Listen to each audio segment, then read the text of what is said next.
Kadang-kadang kita nggak suka api.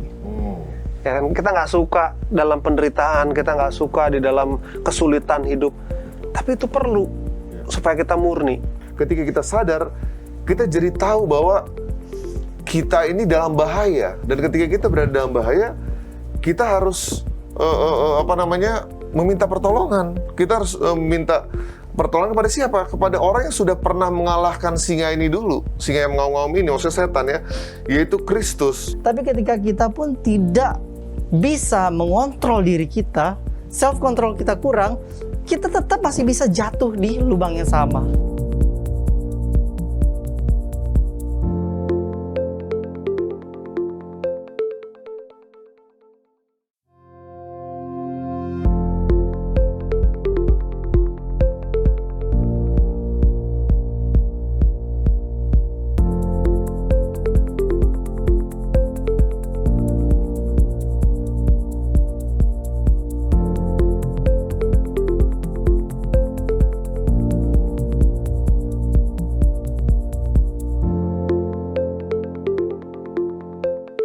Shalom sahabat Hope Channel Indonesia di mana saja Anda berada. Kita bertemu kembali di dalam program diskusi Sekolah Sabat. Senang sekali bisa bersama-sama dengan sahabat-sahabat di rumah untuk belajar pelajaran Sekolah Sabat kita bersama yang sepanjang triwulan ketiga tahun 2022. Judulnya adalah Dalam Cawan Lebur Bersama Kristus. Dan saat ini kita sudah berada di pelajaran kedua dengan judul Cawan Lebur yang Datang. Nah, di sini sudah kita bersama dengan sahabat-sahabat yang akan berdiskusi bersama. Ada BJ, shalom BJ. Shalom Yola, shalom pemirsa. Ada Bang Edmund, shalom Bang. Shalom, shalom pemirsa. Engel, shalom. Dan juga Pastor John. Shalom Kayola, shalom semuanya, shalom pemirsa. Oke. Sebelum saya lupa, saya ingin menawarkan kepada sahabat-sahabat di rumah, jika ingin untuk belajar bersama dengan kami, tetapi tidak memiliki buku pelajaran Sekolah Sabat seperti yang ada di tangan saya, Anda bisa menghubungi call center Hope Channel Indonesia, yang nomornya tertera di layar kaca Anda, dan kami akan mengirimkan buku ini secara gratis. Jadi, apa yang kita pelajari sepanjang 3 bulan ke depan akan diambil dari buku ini. Ada pelajaran per harinya juga. Jadi, teman-teman bisa bersama-sama ikuti sehingga kita lebih enak belajarnya. Oke. Buat teman-teman yang ada di sini, aku mau tanya dulu ya. Kalian tuh orang yang suka surprise, suka kejutan atau enggak? Pastor John? Kalau saya pribadi sih tergantung sih. Tergantung. Tergantung surprise-nya apa dan tergantung surprise-nya siapa. Contohnya. Contohnya waktu itu kan saya waktu masih kuliah kan, tiba-tiba ada surprise ulang tahun. Oke, tapi hasil surprise itu pacarnya kembaran gua. Oke, dan gue dikasih kue. Itu suka atau enggak? Apa? Itu suka atau itu enggak? suka, tapi kayak gimana, sepet-sepet gitu sih. Karena gue tahu kalau kue itu dikasih hanya formalitas ke gue doang. Kayak, ya ampun, dia kasihan banget sih, ini kembaran gak ada pacar, ya udahlah dikasih. Oke. Pahit ya itu ya. Iya. Abang kalau gitu. Ada pengalaman yang lebih pahit dari itu? Nah, kalau aku suka surprise karena I like to explore. Aku suka sesuatu yang baru. Dalam hal ya aku pengen melihat sesuatu yang aneh ya, karena aku orang IT ya, jadi ya selalu mencoba eksperimen dan segala macam. So, surprises, walaupun tadi kita ngobrol sama BJ ya, kalau udah umur 80 tahun ke atas, surprises itu bisa mematikan ya. Tiba-tiba kue ulang tahun, surprise! Serangan jantung lagi. Walaupun surprise yang baik juga ya. Walaupun baik itu tujuannya, bisa membunuh. Kalau saya nggak suka kejutan, karena saya lebih suka ketika orang mau me-reward sesuatu kepada saya, lebih baik tanya apa yang saya butuhkan. Karena kadang kalau rewardnya itu dikasih ke saya, terus saya nggak butuh, saya cari orang yang lebih butuh. Kayak misalnya saya lihat mana, oh saya ini butuh, entah apapun itu, saya kasih ke orang itu malah. Itu. Kalau saya seperti itu sih. Saya butuh, Bu. Selalu butuh kayaknya. Kalau saya mungkin, kalau tadi kan dari sisi menerima ya, surprise. Kalau saya mungkin dari memberi, saya suka membuat surprise, memberi surprise. Karena apa? Khususnya pada pacar saya waktu itu yang sekarang sudah menjadi istri saya. Karena saya berpikir adalah, dalam pikiran saya, perempuan itu nggak suka laki-laki yang boring. Jadi saya pikir, karena saya berkompetisi kan, ada beberapa contoh yang mengejar pacar saya, calon pacar saya waktu itu. Jadi saya harus membuat apa yang membuat berbeda dari saya. Ya, I make surprises. Contohnya saya buat kembang api pada malam tahun baru, dan juga ada surprises yang lain. Api.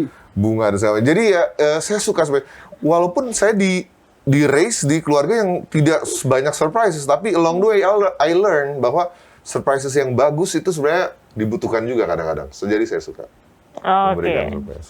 Oke. Nah, pelajaran kita ada sedikit mengenai surprises gitu ya, ada tentang kejutan-kejutan. Tetapi mungkin bukan kejutan seperti yang kita bahas sekarang. Kejutan yang Bisa mematikan gitu. mungkin bisa mematikan. Tapi sesuatu yang kalau kita lihat ada orang yang suka hidupnya tuh konsisten gitu. Iya. Kesehariannya pokoknya bangun jam segini, habis itu, dan itu bagus menurut saya, karena konsistensi itu diperlukan untuk misalnya membangun kebiasaan hidup sehat, itu semuanya harus konsisten. Olahraga apa yang paling baik? Olahraga yang bisa dilakukan dengan konsisten gitu. Tetapi tidak dipungkiri bahwa dalam hidup ini banyak perubahan, dan bagaimana cara kita menyikapi perubahan, bagaimana cara kita menyikapi kejutan yang datang di dalam kehidupan kita akan pelajari. Jangan kemana-mana.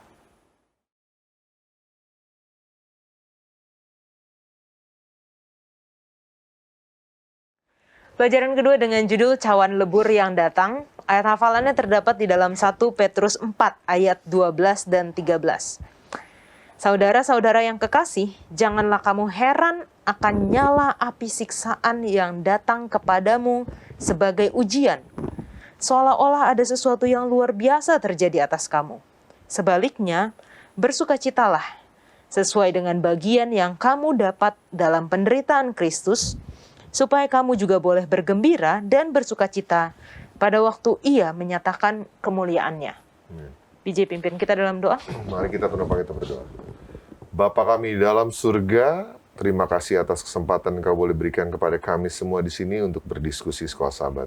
Biar Roh Kudus-Mu hadir dalam diskusi kami sehingga kami boleh mengerti cawan lebur yang akan datang ini, dan kami mempersiapkan diri kami menjadi semakin lama menjadi karakter seperti Kristus. Terima kasih Tuhan, dalam nama Yesus kami berdoa. Amin. Amin. Oke, setelah pelajaran pekan lalu, kita bingung-bingung gitu ya. Ini cawan lebur apa? Ternyata ada penjelasannya di pelajaran kedua. Luar biasa. Ini pelajaran kedua baru disebutkan di pelajaran Sahabat Petang, dikatakan sebuah cawan lebur didefinisikan dalam kamus sebagai satu. Ada 3 arti yang bisa berbeda ya. Yang satu adalah bejana yang digunakan untuk melelehkan zat yang membutuhkan tingkat panas yang tinggi. Itu sama seperti yang sudah dijelaskan kemarin, bagaimana di dalam api dilelehkan untuk menjadi dibentuk kembali. Lalu yang kedua, bisa diartikan juga pengujian yang berat. Nah, mungkin ini yang sesuai dengan ayat hafalan yang tadi kita bacakan ya. Lalu yang ketiga, tempat atau situasi di mana kekuatan terkonsentrasi berinteraksi untuk menyebabkan atau memengaruhi perubahan atau pengembangan. Nah, sepanjang triwulan ini, sepanjang 3 bulan ke depan, kita akan mempelajari mengenai cawan lebur dalam topiknya masing-masing ya. Dan saat ini kita belajar cawan lebur yang datang. Kalau kita lihat ayat hafalan kita, jangan kamu heran, jangan kamu kaget, jangan kamu surprise akan nyala api siksaan yang akan datang kepadamu. Tetapi bersukacitalah. Saya masih ingat pelajaran pekan lalu itu kita membahas mengenai contentment gitu ya. Puas. Apapun yang terjadi, it is well. Baiklah bagiku. Apakah ini suatu hal yang sama atau kita nanti akan ada pelajaran-pelajaran yang lain? Mungkin dari teman-teman dulu, pelajaran sepanjang pekan ini tentang apa sih? Iya, thank you Ella. Jadi kalau menurut saya lagi nih, apalagi di 1 Petrus ini ya, bahwa mengingatkan kita bahwa sebenarnya kalau kemarin mengenai contentment, sekarang itu mengenai persiapan. Kadang-kadang kita dihimbau untuk menjadi orang yang proaktif rather than reaktif. Kadang-kadang kita melihat, aduh, kok Tuhan bisa ini terjadi kepada saya, kan saya sudah begini, Tuhan mengapa begini. Padahal sudah jelas, harusnya surprise itu akan datang. Saya pernah lihat quote bagus begini, a wise king never seeks out war, but he must always be ready for it. Jadi dia nggak akan mencari masalah, tapi kalau contohnya masa itu datang, dia harus ready. Sama seperti pencuri yang datang di malam hari, kita harus selalu ready. Begitu juga dengan ini, kita menjadi orang Kristen bukan jadi orang Kristen yang selalu reaktif gitu. Kalau ada kejadian buruk, aduh kenapa begini, aduh kenapa begini. Tapi kita harus disiapkan even sebelum kejadian-kejadian buruk itu datang, dan pasti akan datang at some point of your life. Karena kita sudah selalu berjalan di jalan Tuhan, jalan yang benar, minggu lalu kita pelajari, kita nggak akan menganggap itu sebagai kejutan. Kita akan menganggap itu bahwa bagian dari perjalanan iman kita bersama Tuhan yang ingin sebenarnya membuat kita bertumbuh dalam Kristus. Makanya kita nggak bisa mengkontrol hal yang tidak bisa kita kontrol, tapi yang bisa kita kontrol adalah bagaimana kita merespon pada hal yang datang itu. Makanya kita harus jadi proactive Christian, not reactive Christian. Oke. Bang Edmund? Saya melihat ada satu gambaran yang baik ya. Kalau kita melihat tukang emas itu kan, bukan hanya dia mau membentuk emas itu, tapi juga harus memurnikan emas itu. Karena emas itu kan tercampur metal-metal yang lain ya. Jadi untuk memurnikannya butuh api. Kadang-kadang kita nggak suka api.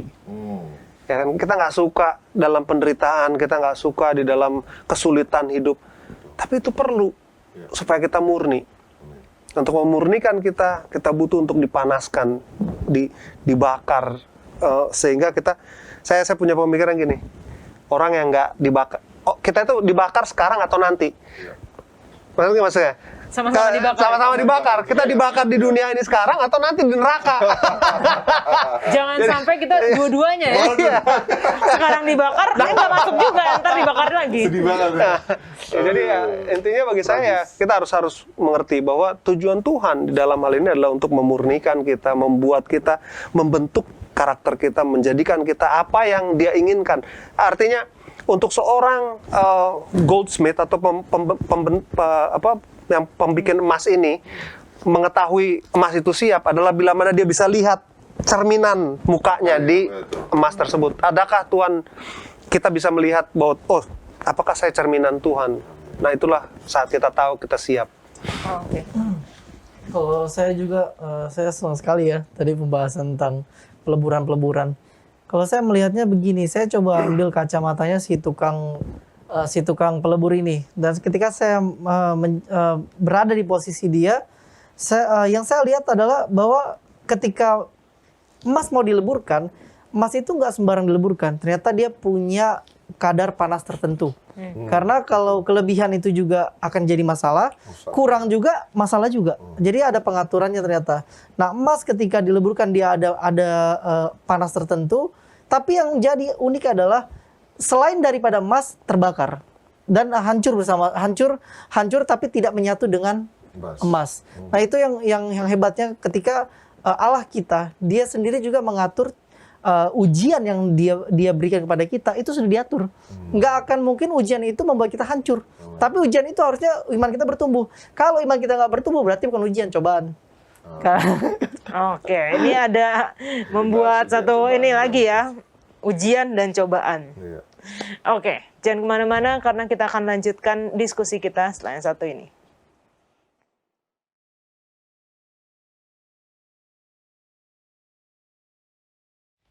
Kita kembali lagi, kita masih membahas mengenai ujian dan cobaan.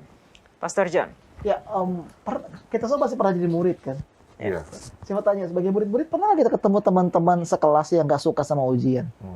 Banyak. Saya nggak suka sebetulnya. Ini pasti banyak banget, kita nggak suka ujian, nggak suka kuis, semuanya dapat nilai aja. Nah, masalahnya adalah ya, kalau kita berbicara mengenai pelajaran yang kedua ini kayak itu benar-benar kena banget sama kehidupan umat Tuhan sekarang. Ya, kita suka privilege sebagai anak Tuhan. Kita suka dicintai, suka diberkati, dikasihi.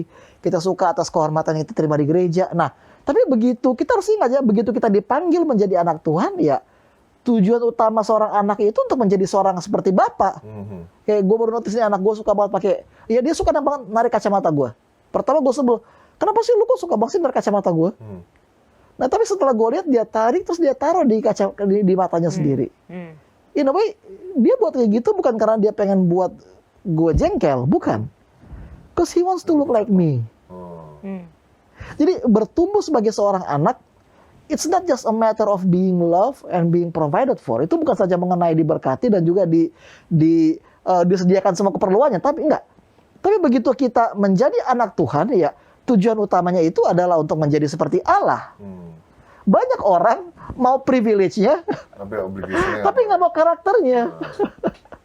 Dan inilah kenapa pelajaran kita hari ini itu relevan banget. Kenapa tuh ayat intinya berkata ya, jangan terkejut kalau api pencobaan itu datang. Kita jangan terkejut. Karena sebagai anak Allah, kita dipanggil untuk bertumbuh.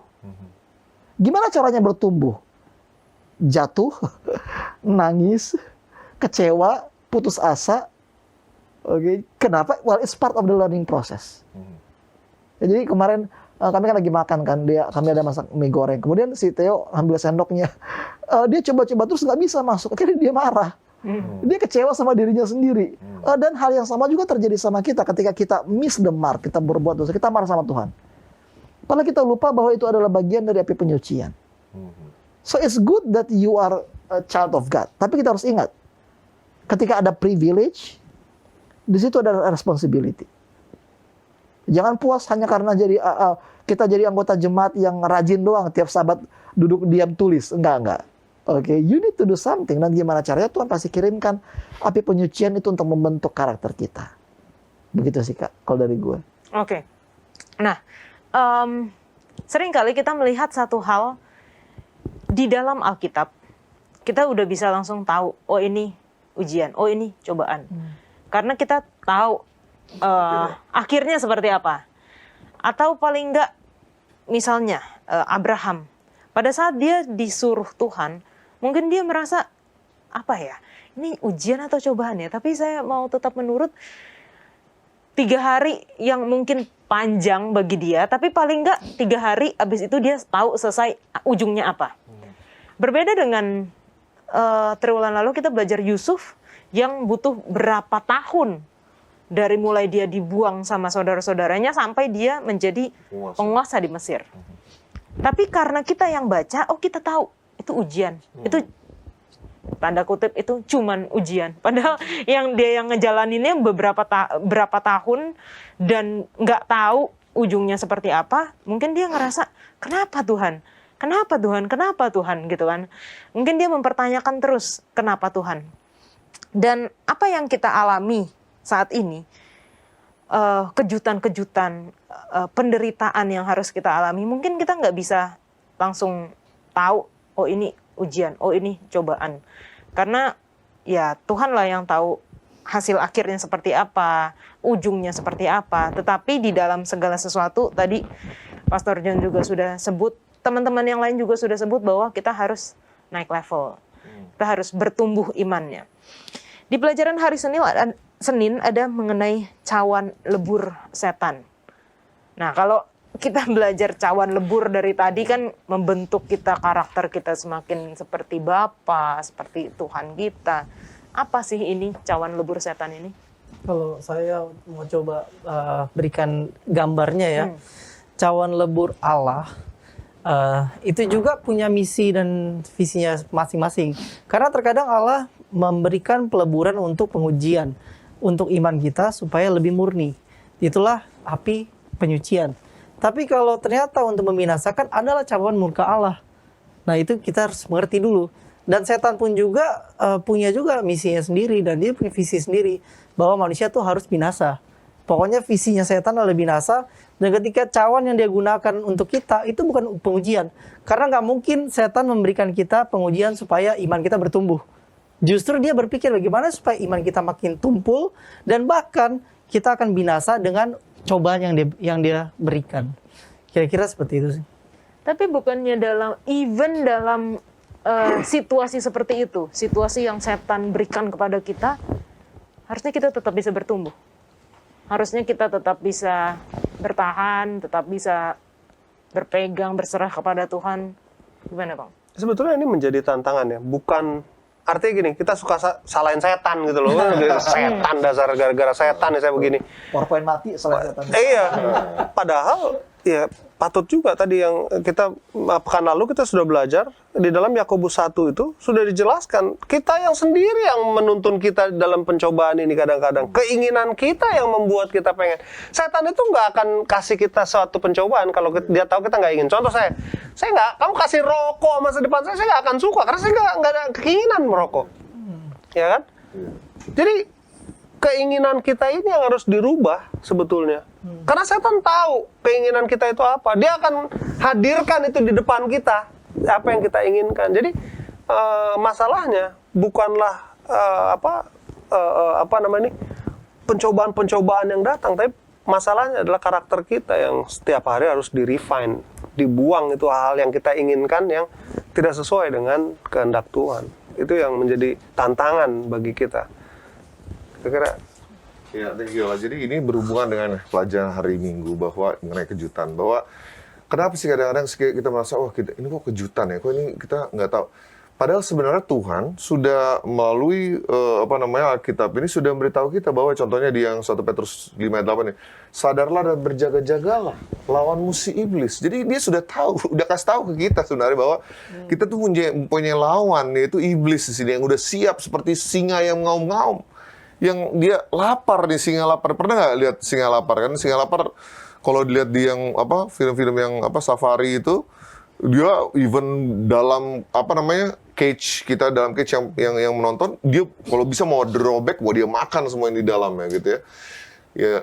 Jadi kita harus sadar dulu bahwa kita ini ada sedang dalam peperangan, ya, the great kontroversi. Kita sedang ada dalam konflik yang besar ini. Jadi ketika kita sadar, kita jadi tahu bahwa kita ini dalam bahaya, dan ketika kita berada dalam bahaya, kita harus meminta pertolongan. Kita harus minta pertolongan kepada siapa? Kepada orang yang sudah pernah mengalahkan singa ini dulu, singa yang mengaum-ngaum ini, maksudnya setan ya, yaitu Kristus. Jadi kita harus sadar bahwa setan juga ada, dan dia punya, tadi sudah sampaikan, tujuannya juga. Dia mau supaya kita semua ini tidak berada dalam Kristus ya, tapi ikut bersama-sama dia nanti mati dengan api neraka pada akhirnya. Itulah yang penting kita sadari bahwa ada juga kuasa-kuasa setan ini yang mau kita mati. Balik lagi tadi mengenai bagaimana cara ujian ataupun cobaan. Menurut saya tidak penting ya itu ujian atau cobaan. Yang penting adalah bagaimana kita menghadapi ujian atau cobaan tersebut. Karena kita tahu pada ujungnya bahwa itu adalah terjadi karena diizinkan oleh Tuhan. Ingatlah selalu setiap kali kita terpancing untuk mempertanyakan kepada Tuhan atau siapapun kenapa hal ini harus terjadi pada saya, ingatlah jawaban Tuhan kepada Ayub, where were you when I laid the foundation of the earth? Di mana kamu? Di mana saya ketika Tuhan membuat fondasi bumi ini atau dunia ini? Gak ada, kita jauh, kita nggak bisa menyelami apa yang itu adalah rahasia Tuhan. Yang kita bisa tahu adalah, yang kita bisa kontrol adalah bagaimana respon kita kepada ujian dan cobaan itu. Mau kita bersandar kepada Tuhan atau mau malah kita dimakan oleh setan? Oke. Mungkin hanya sekedar meluruskan sedikit. Tadi Engel ada sebutkan mengenai api penyucian. Mungkin di persepsi keyakinan orang lain ada api penyucian mengenai ketika seseorang berdosa, asal dia terima Kristus, dia akan melewati satu api penyucian dan dia akan tetap masuk di surga. Itu pemahaman yang salah ya pendeta ya. Mungkin pendeta boleh kasih sedikit tentang hal itu. Oh ya, kalau tentang purgatori ini ya. Iya. Ya, kalau menurut saya pribadi sih api penyucian itu hanya berlangsung, itu lebih ke arah karakter. Jadi bukan kita nantinya setelah ada saat-saat interim di antara surga dan dunia di mana kita akan ditempa dan dibentuk lagi, itu nggak ada. Dan itu udah telat ya itu ya. Itu udah telat itu. Ya, tapi peleburan itu selama kita ada di dunia dan yang dibentuk itu adalah karakter kita masing-masing, bukan nanti setelah kematian di mana kita nggak punya kuasa. Alkitab jelas berkata bahwa orang yang mati sama sekali nggak tahu apa, nggak ada perbuatan baik, nggak ada kebijaksanaan di sana menurut kitab Pengkhotbah. Ya, jadi api penyucian itu hanya ada di sini, cawan peleburan itu hanya terjadi di sini. Bahkan setelah kita nanti di surga selama 1000 tahun itu api peleburan itu udah nggak ada lagi. Mungkin yang mengenai kepribadian kedewasaan mungkin masih ada ya, pergumulan akan kedewasaan, karena kan kesempurnaan itu selalu bersifat dia selalu bersifat berkembang. Ya, sama kayak HP-nya Bang Edmond. Oke, itu ada versi-versinya kan. Oke, jadi versi sekarang sempurna. Oke, versi sekarang sempurna. Tapi nanti kan pasti update lagi kan, Bang? Tahun depan itu pasti update lagi, terus update. Dan hal yang sama juga berlaku dengan kita. Jadi, apakah ada api penyucian yang membuat kita lebih suci lagi untuk masuk surga? Bukan itu maksudnya. Bukan itu. Mau melanjutkan juga yang menguatkan Pastor John sampaikan, kita baca 1 Korintus 15 ayat 51 dan 52. Sesungguhnya aku menyatakan kepadamu suatu rahasia. Kita tidak akan mati semuanya, tapi kita semuanya akan diubah. Ya, dalam sekejap mata pada waktu bunyi nafiri yang terakhir. Sebab nafiri akan berbunyi dan orang-orang mati akan dibangkitkan dalam keadaan yang tidak dapat binasa dan kita semua akan diubah. Jadi tidak ada proses, ada alam di bawah alam kematian Anda sekarang. Tapi ketika kita bangun, sama seperti penulis Kristen sampaikan, Nina White bilang, kita bangun itu sama dengan karakter kita ketika kita mati terakhir. Dan seperti ini, yang diubahkan bukan karakternya ketika kita sudah bangun, tapi secara fisik kita diubahkan menjadi tubuh yang tidak dapat binasa. Bukan karakternya, karena karakter, proses pencucian karakter tadi sudah dilakukan ketika kita masih hidup di dunia ini. Amin. Oke, nah kita masuk di pelajaran hari Selasa dengan judul Cawan Lebur Dosa. Nah ini mungkin yang disebutkan dari tadi mengenai jangan orang mau cuma melakukan dosa tapi tidak mau terima konsekuensinya gitu ya. Kalau di sini contohnya kalau kamu pegang es krim, nggak usah di bawah matahari, di dalam ruangan pun dia akan meleleh gitu, dan dia akan ya kemana-mana akan kotor, bikin tangan kotor kalau misalnya nggak langsung dimakan. Contohnya seperti itu. Jadi memang dosa itu membawa konsekuensi, dan seringkali kita suka lupa bahwa konsekuensi dosa itu mengerikan. Iya, betul. Ya, kita suka mengentengkan, kalau saya habis berdosa tinggal minta maaf aja sama Tuhan. Padahal ada satu konsekuensi di belakang yang sebenarnya harus kita terima. Apapun itu. Dan kita tidak boleh lupa bahwa jangan sampai kita menyalahkan Tuhan. Tuhan kenapa saya begini? Tuhan kenapa saya sakit? Kalau Bang Edmund yang katakan ya ngerokok gitu, terus habis sakit malah mempertanyakan Tuhan. Tuhan kenapa saya sakit? Ya padahal kamu ya karena kamu ngerokok kamu sakit. Atau mungkin hal-hal yang lainnya. Ada yang mau berikan tanggapan? Bulan Tuhan kenapa saya bokeh? Padahal check out online terus. Padahal pay later terus. Ada yang mau tambahkan? Kalau dari saya sebenarnya pengen coba ceritakan pengalaman sebenarnya pengalaman kita semua ya. Udah pada punya ini kan driving license kan? Nah, pasti udah ada ya. Nah, kalau nyari SIM motor itu lebih mudah daripada SIM mobil. Artinya lebih besar dia punya tanggung jawabnya ya kan. Nah, ketika mau SIM mobil kita harus kursus dulu seenggaknya. Nah, ketika kursus itu kan ada teori, kita diajarin jangan begini, jangan begitu, buat ini, buat begitu. Itu kita nggak akan cuma dikasih teori, tapi diuji di jalan. Diuji kan. Nah, ketika kita sudah berhasil naik level dong. Semakin ahli, semakin mahir, dan tiap-tiap edukasi itu dia ada level-levelnya gitu kan. Ketika levelnya sudah bertambah dia semakin ahli. Nah, ketika sudah ahli dites untuk ambil driving license-nya. Ketika sudah berhasil, dia sudah dapat. Oke, inilah saatnya penentuan. Karena kita semua punya power of choice dong. Ketika di jalan kita punya power of choice. Apakah kita mau bawa ini untuk hal yang sebenarnya sudah ada aturan-aturannya gitu loh. Ketika kita dihadapkan, contoh aturan yang paling simpel ya. Ketika ada kendaraan lurus dan kita mau belok, kita harus stop dulu. Kalau kita yang berbelok, kita stop. Tapi kalau kendaraan lurus itu dia akan lurus. Tapi di persimpangan itu, ketika kita mau berbelok, kita harus diam dulu, biarkan yang lurus, baru kita belok. Setelah udah sepi. Kenyataannya, faktanya adalah ketika egonya main, nah langsung dia akhirnya ada orang dia nggak peduli lagi, ya udah dia buru-buru, karena dia masalahnya dikejar-kejar oleh deadline, dan akhirnya dia gas duluan, tabrakan terjadi. Nah sekarang kan kita dicoba oleh diri kita sendiri sebenarnya kan. Nah itu kita jadinya bisa melihat ternyata bahkan ketika sudah diberikan ujian pun level iman sudah naik, tapi ketika kita pun tidak bisa mengontrol diri kita, self control kita kurang, kita tetap masih bisa jatuh di lubang yang sama. Kira-kira begitu. Oke, terima kasih Bro Engel. Jangan kemana-mana teman-teman, karena kita akan lanjutkan diskusi kita setelah yang satu ini.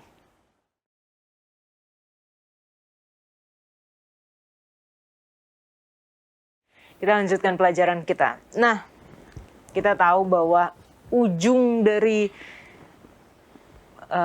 penyucian atau cawan lebur ini adalah untuk pemurnian. Tadi udah sempat disebutkan bagaimana emas ketika dia dimurnikan menjadi benar-benar emas 24 karat itu ada suhu tertentu. Gimana caranya dia sudah murni, dia bisa seperti gelas ya, seperti kaca ya, bisa mantulin gitu refleksi kita. Apa yang kita bisa dapatkan mungkin lebih ke praktikal mengenai cawan lebur pemurnian. Iya, thank you Ola. Jadi kalau kita tadi prosesnya bejana yang melelehkan zat tinggi, terus juga ada ujian berat, dan juga akhirnya part yang ketiga ini kalau kita baca lagi balik dibilang apa?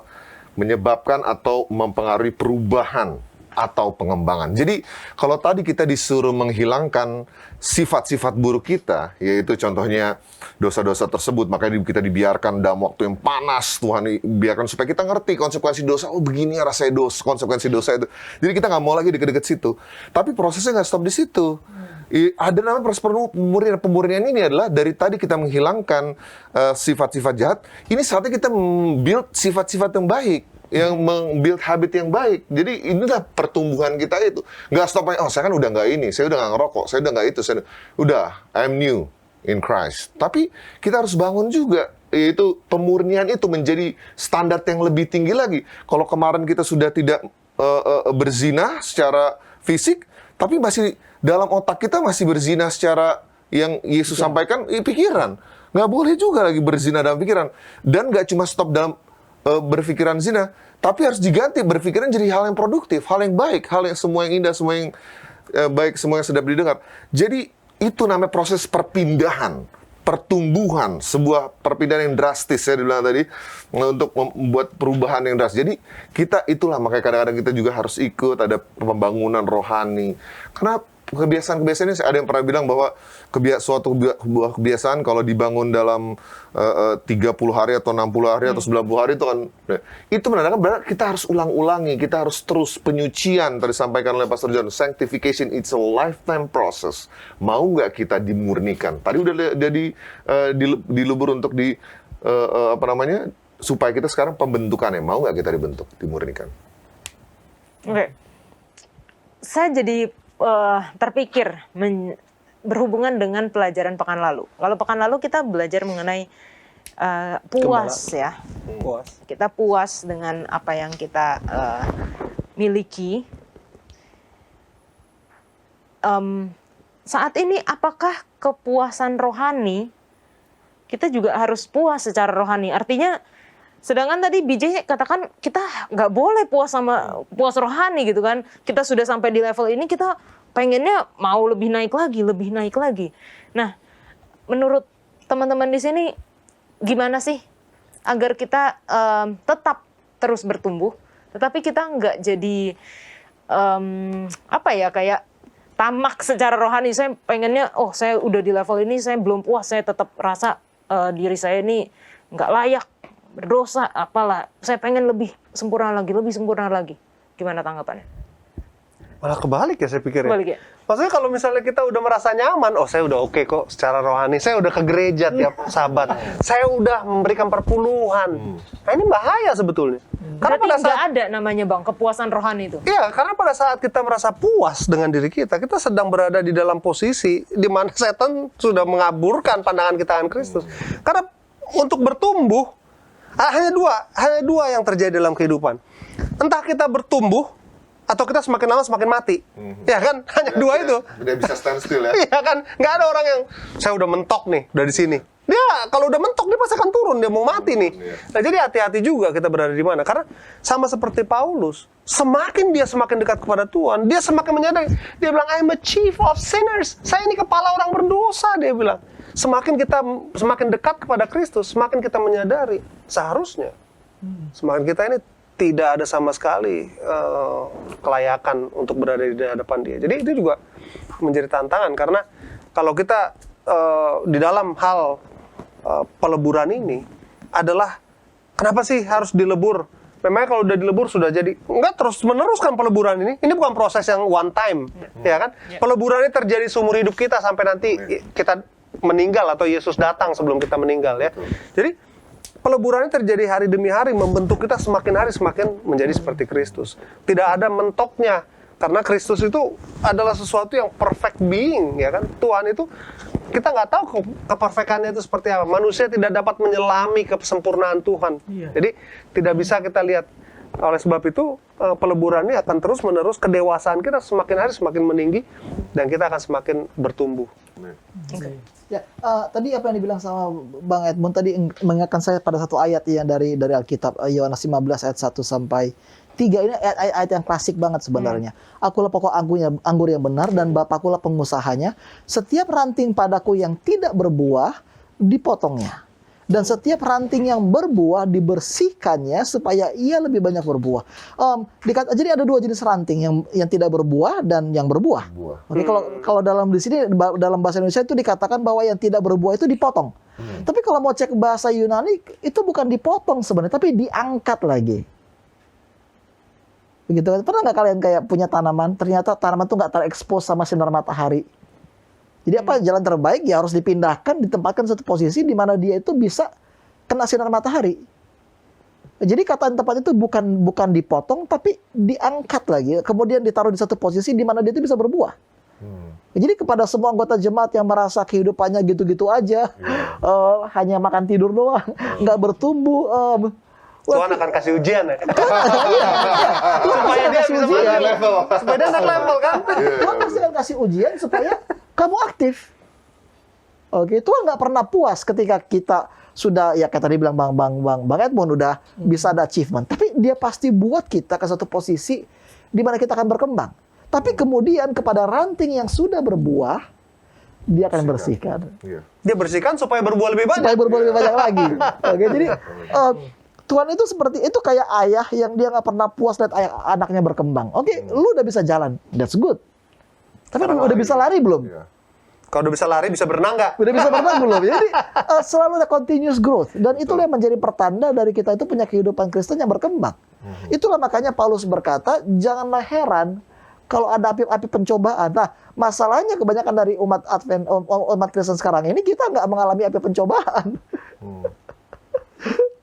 Iya kan, kita nggak dicobai. Iya. Kadang-kadang justru kalau kita sering berdoa, ya ampun gereja di sana lagi dipersekusi. Kita justru jadi prihatin. Harusnya yang terjadi adalah Mereka prihatin sama kita. mereka prihatin sama kita. Jadi pertanyaannya adalah, Mungkin pertanyaannya gini, mungkin karena kita tidak melakukan tugas yang harus kita lakukan, jadi kita nggak jadi musuh setan, nggak Iya. ancaman bagi dia. Iya, Ngapain betul dia banget. kita? Orang dia nggak, saya Edmund nggak jadi tantangan buat setan. Oh, dia juga mengerjakan pekerjaan saya, kata setan.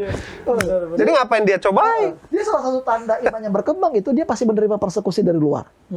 Dari luar ya? Tapi Dari luar, mungkin ini pasti. satu disclaimer ya, jangan cari-cari karena ada orang-orang yang ngerasa, oh ini saya hidupnya lurus-lurus aja nih. Saya mau cari, artinya saya belum di jalan Tuhan nih, saya mau cari-cari gitu. Ya, itu betul juga ya. Iya. Itu memang benar, oke. Tapi kita harus yakini kalau kita menjadi orang-orang Kristen yang benar-benar menurut pribadi Tuhan, perilaku kita sama kayak Daniel. Itu pasti membuat orang-orang itu terganggu. Sedangkan Esther orang lain nggak terganggu, kenapa? Karena dia menyembunyikan identitas dirinya. Jadi itu sih kalau saya bilang, pemerintah nggak bilang ya bahwa kita harus cari persekusi secara aktif. Tapi kita harusnya ya it should be inevitable. Itu selalu. Kalau kita memang benar-benar mau bertumbuh, ya ujian itu pasti datang. Begitu. Tapi nanti kan bilang kan kalau gitu apa solusinya? Tahu dari mana kalau kita itu sudah dalam fase menghadapi ujian dengan benar? Ayat inti kita, oke? Salah satu tanda bahwa kita itu telah sudah legowo dan sudah terima api pencobaan itu adalah joy. Oke, 1 Petrus 4. Iya kan dikatakan bahwa ada sukacita. Dikatakan benar nggak di situ? Sebaliknya bersukacitalah sesuai dengan bagian yang kamu dapat dalam penderitaan Yesus.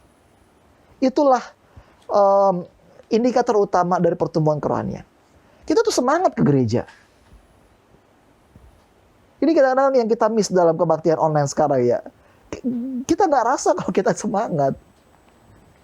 Ada nggak excitement untuk datang ke kebaktian? Excitement untuk berbagi firman, excitement untuk aktif di gereja. Itu sih menurut Pak Pendeta pribadi dari apa indikator utamanya kalau kita itu sudah dilebur oleh api penyucian.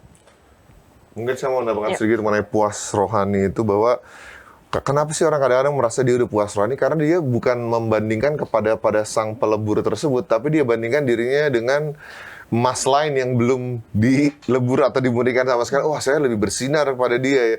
Jadi itu pemikiran yang salah. Padahal penulis Kristen juga bilang, sampai kan bahkan semakin dekat kita kepada Tuhan, itu seharusnya mata kita tuh semakin dibukakan bahwa begitu banyak kekurangan-kekurangan kita, sehingga kita nggak bisa bilang bahwa saya lebih rohani daripada dia, saya lebih rajin daripada dia, saya lebih. Jadi standarnya harus tadi bagian Tunjuk sampaikan adalah ketika si pelebur itu sudah bisa melihat di emas kita ya, wajahnya sendiri, cerminan dirinya. Oke, saya mau tanggapi sedikit mengenai yang tadi Pastor John katakan mengenai membersihkan.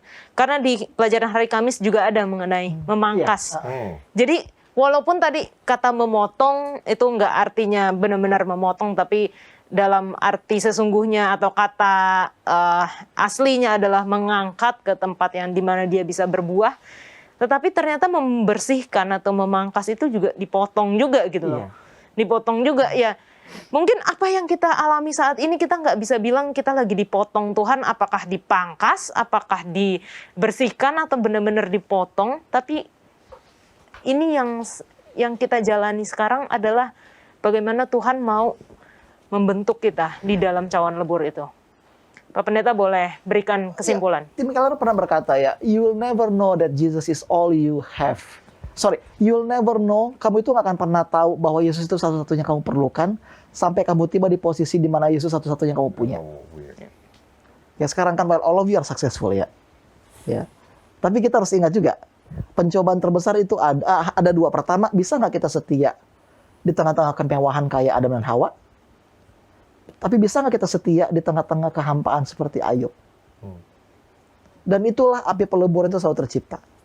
Ketika kita punya segalanya, dan ketika kita nggak punya apa-apa.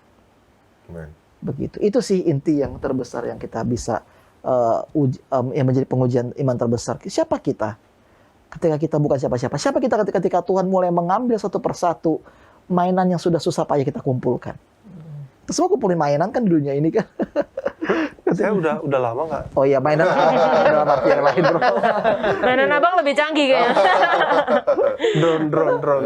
Dalam kitab Ibrani dikatakan oleh Paulus, while living as a human, selama Yesus hidup itu dia belajar untuk menurut melalui penderitaan. Oke, terima kasih Pastor John, terima kasih BJ, Engel dan juga Bang Edmund sudah berdiskusi bersama. Biarlah melalui pelajaran ini kita bisa terus bersukacita. Tadi ya, seperti ayat hafalan kita, joy. Kita bisa merasakan sukacita di dalam apapun yang Tuhan telah izinkan terjadi dalam kehidupan kita. Kita akan belajar di episode selanjutnya. Tuhan Yesus memberkati.